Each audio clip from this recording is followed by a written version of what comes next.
শুধুমাত্র ৩০০ স্টুডেন্টের বেয়াদবির কারণে কেন ২০২৪ ব্যাচের সকল স্টুডেন্টকে বেয়াদবে পরিণত করার চেষ্টা করা হচ্ছে।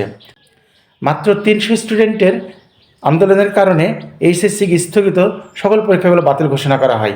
কিন্তু এখন রেজাল্ট প্রস্তুত করতে গিয়ে বড় ধরনের একটি সমস্যা দেখা দিয়েছে। এখানে শিক্ষা মন্ত্রণালয় থেকে নির্দেশনা দেওয়া হয়েছে সাবজেক্ট ম্যাপিং করে এইচএসসির পরীক্ষার রেজাল্ট প্রস্তুত করা হবে। কিন্তু সাবজেক্ট ম্যাপিং কীভাবে করা হবে? সকল শিক্ষা বোর্ডে তো সমান সংখ্যক পরীক্ষা নেওয়া হয়নি। সিলেট শিক্ষা বোর্ড বাদই দিলাম, অন্যান্য শিক্ষা বোর্ডে পর্যায়ক্রমে জেলা ও উপজেলার পরীক্ষা স্থগিত করা হয়। উদাহরণস্বরূপ কুমিল্লার সোনাগাজীতে পরীক্ষা চলাকালীন সময়ে অন্যান্য কেন্দ্রের পরীক্ষা চললেও সোনাগাজী উপজেলার পরীক্ষা স্থগিত করা হয়। এইরকম অন্যান্য বোর্ডেও বেশ কিছু জেলা ও উপজেলা পরীক্ষা স্থগিত করা হয়েছে।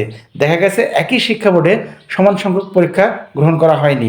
এখন কিভাবে সমানভাবে তাদের রেজাল্ট প্রস্তুত করবে? এইভাবে রেজাল্ট প্রস্তুত করতে গেলে অবশ্যই বৈষম্যের শিকার হবে শিক্ষার্থীরা। চলতি বছরের এইচএসসি পরীক্ষার্থীরা বৈষম্যহীন রেজাল্টের জন্য আন্দোলনের ঘোষণা দিয়েছে।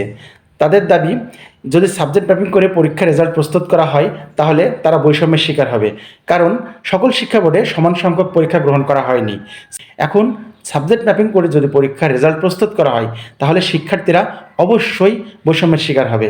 শিক্ষার্থীদের দাবি, তারা খুব কষ্ট করে হাঁটু পানি কোমর পানিতে গিয়ে পরীক্ষার কেন্দ্রে পরীক্ষায় অংশগ্রহণ করেছে, যার কারণে অনেক শিক্ষার্থী সর্দি কাশি নানান ধরনের শারীরিক সমস্যায় ভুগেছে, তারপরেও তারা পরীক্ষা দিয়েছে।